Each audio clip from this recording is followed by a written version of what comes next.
ये समय बड़ा ही विचित्र है। किसी की विपदा दूसरे के लिए एक अवसर बन सकती है और कुछ ऐसा ही हो भी रहा है चीन और भारत के साथ, जहां एक और चीन की सबसे बड़ी लिथियम उत्पादन कंपनी टियानकी लिथियम को बहुत भारी आर्थिक नुकसान का सामना करना पड़ रहा है, तो वहीं भारत के पास चीन द्वारा लिथियम उत्पादन में जमाए गए वर्चस्व को तोड़ने का एक शानदार अवसर मिला है। वहीं घटती ईंधन संपदा के मद्देनजर रखते हुए आज पूरा विश्व इलेक्ट्रिक वाहनों की ओर तेजी से अग्रसर है, जिसका मेन कंपोनेंट ही बैटरीज है। इन बैटरियों को बड़ी सरलता से रिचार्ज और पुनः इस्तेमाल भी किया जा सकता है। इसी संबंध में हम आपको बताते चले कि इलेक्ट्रिक व्हीकल और ऊर्जा भंडार के लिए लिथियम आयन बैटरी बनाने वाली एक निवेशक यानी कि ग्रीन टेक ने हाल ही में 28 जनवरी को अपने ब्रांड न्यू फैसिलिटी को लॉन्च किया है और चेन्नई स्थित इस प्लांट में निर्माण कार्य शुरू भी हो चुका है और इसके अंतर्गत 2 व्हीलर, 3 व्हीलर और फार्म ट्रैक्टर और हल्के वाहनों के लिए लिथियम आयन बैटरी का निर्माण होगा, जो भारत की मेक इन इंडिया की ताकत को और बल देगी, वहीं चीन को तगड़ा झटका देगी। और इसी के साथ खबर ये भी आ रही है कि ग्रीन टेक ने 4 निवेशकों से $2 मिलियन भी जुटाए हैं, जिसमें कॉग्निसेंट के सह संपादक लक्ष्मी नारायण और अशोक लेलैंड के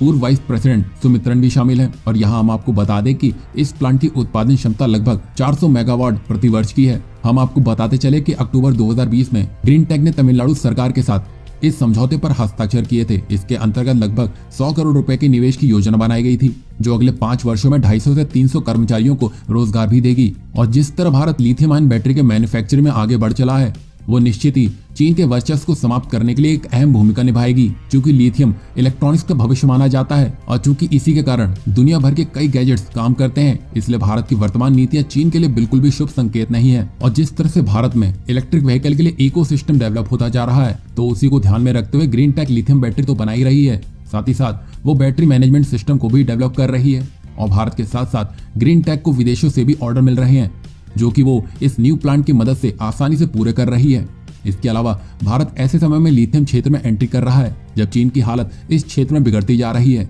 यहाँ हम आपको बता दें कि टियानकी लिथियम चीन के करीब 40% लिथियम उत्पादन का जिम्मा संभालती है, लेकिन इस समय वह कर्ज के बोझ से दबी हुई है। और ऐसे में भारत जिस प्रकार से चीन द्वारा लिथियम उद्योग में वर्चस्व को ध्वस्त करने का काम कर रहा है, वो न सिर्फ सराहनीय है बल्कि ये भी सिद्ध करता है कि कैसे नया भारत अब हर अवसर को अपने लिए एक बेहतरीन निवेश में बदलने के लिए प्रयासरत है।